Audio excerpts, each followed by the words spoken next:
Salut, c'est Hugo et bienvenue sur la chaîne. Aujourd'hui, on va parler d'un art subtil, libérateur et qui est peut-être la compétence la plus importante que j'ai apprise sur mon chemin minimaliste. C'est un art qui, de l'extérieur, peut sembler un peu provocateur, mais qui est en réalité une profonde marque de respect envers soi-même. Cet art, c'est l'art de s'en foutre. Je te vois déjà sourire.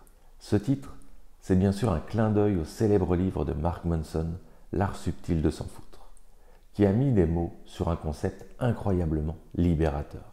Mais aujourd'hui, je ne vais pas te résumer ce livre. Je vais te partager comment moi, à travers mon propre parcours minimaliste, j'ai interprété et appliqué cet art au quotidien. On va voir comment cette philosophie devient l'outil le plus puissant du minimalisme mental. Est-ce que tu connais cette charge mentale? Le poids de l'opinion des autres, la pression de tout devoir réussir, la peur de décevoir. C'est épuisant.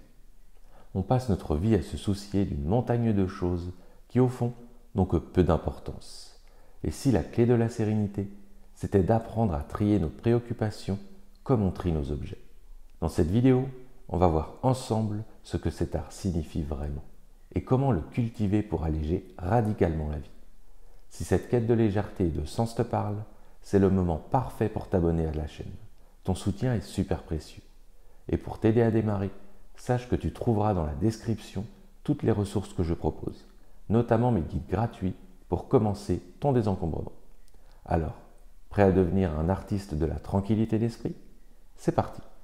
Mais avant de donner les grands principes, il est crucial de démonter quelques idées reçues, car cet art est souvent mal compris. Premièrement, ce n'est pas de l'égoïsme, bien au contraire. Apprendre à se foutre des choses superflues, le drame inutile, les obligations sociales qui te vident, la critique non constructive. C'est préserver ton énergie pour les personnes et les projets qui comptent vraiment. C'est arrêter de donner des miettes de ton attention à tout le monde pour pouvoir offrir le meilleur de toi-même à ton cercle proche. Deuxièmement, ce n'est pas de l'inaction ou de la paresse. C'est l'inverse de la dispersion. C'est arrêter de courir dans tous les sens pour prouver sa valeur et choisir de concentrer toute son action sur 2 ou 3 objectifs qui ont un réel impact. C'est l'efficacité silencieuse contre l'agitation stérile. Enfin, ce n'est pas du cynisme. Ce n'est pas dire rien n'a d'importance. C'est justement parce que certaines choses ont une importance capitale qu'il faut se foutre de tout le reste. C'est un acte de protection pour garder sa joie, son optimisme et sa créativité à l'abri du bruit et de la négativité ambiante. En résumé, s'en foutre, c'est un filtre intentionnel pour protéger ce qui est précieux. Maintenant qu'on est au clair, comment cultive-t-on cet art au quotidien? Je l'ai résumé en 3 grands principes. Principe numéro 1, définir ton cercle de pertinence. Imagine un cercle. À l'intérieur de ce cercle, il y a 5 à 10 choses qui comptent le plus pour toi.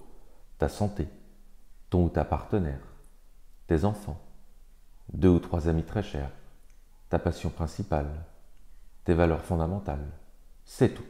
Ça, c'est ton cercle de pertinence. C'est la seule zone où tu dois investir ton énergie émotionnelle. Tout le reste, l'opinion d'un collègue, ce que pense un lointain cousin de tes choix de vie, le dernier débat stérile sur les réseaux sociaux, le fait que ton voisin a une plus belle voiture, tout ça est en dehors du cercle. L'art de s'en foutre, c'est devenir le gardien impitoyable de la frontière de ce cercle. Quand une préoccupation se présente, pose-toi la question. Est-ce que ça se trouve à l'intérieur de mon cercle? Si la réponse est non, tu as la permission de t'en foutre.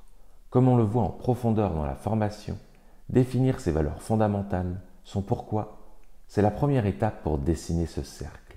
Sans ça, tu laisses la porte ouverte à toutes les préoccupations du monde. Principe numéro 2, accepter l'imperfection, la tienne et celle des autres. Une grande partie de notre charge mentale vient de la course à la perfection. On veut la maison parfaite, la carrière parfaite, le corps parfait, les vacances parfaites. On se met une pression monstrueuse. L'art de s'en foutre, c'est d'embrasser le suffisamment bien. C'est comprendre que ta maison n'a pas besoin d'être un magazine de décoration pour être un foyer heureux. Que ton travail n'a pas besoin d'être une suite d'exploits pour avoir du sens. Crois-moi, j'ai mis du temps à l'intégrer. Mais lâcher cette quête de perfection, c'est une des plus grandes sources de paix. Ça ne veut pas dire ne plus faire d'efforts. Ça veut dire faire de son mieux, puis accepter le résultat sans s'autoflageller. Tu as fait une erreur? Ok, tu t'en fous, dans le bon sens du terme. Tu apprends et tu avances. Quelqu'un te fait un reproche mineur? Tu t'en fous. Tu sais que tu n'es pas parfait. Ce n'est pas grave. Principe numéro 3, pratiquer le non bienveillant comme un muscle.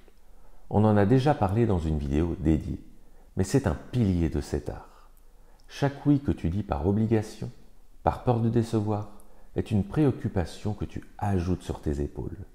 L'art de s'en foutre, c'est de comprendre que ton temps et ton énergie sont tes ressources les plus limitées. Chaque fois que tu dis non à quelque chose qui n'est pas aligné avec ton cercle de pertinence, tu dis un immense oui à la tranquillité. Ce n'est pas un rejet de la personne, c'est un respect de tes propres limites.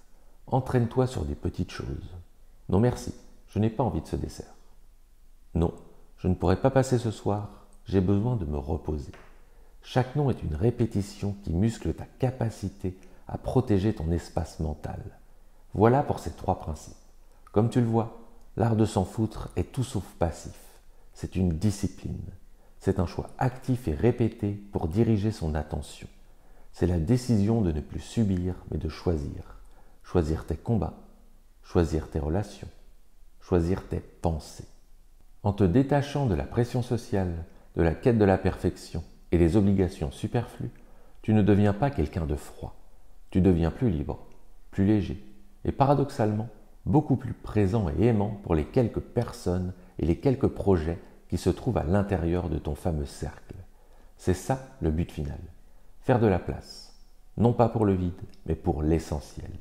J'espère sincèrement que cette réflexion t'a inspiré.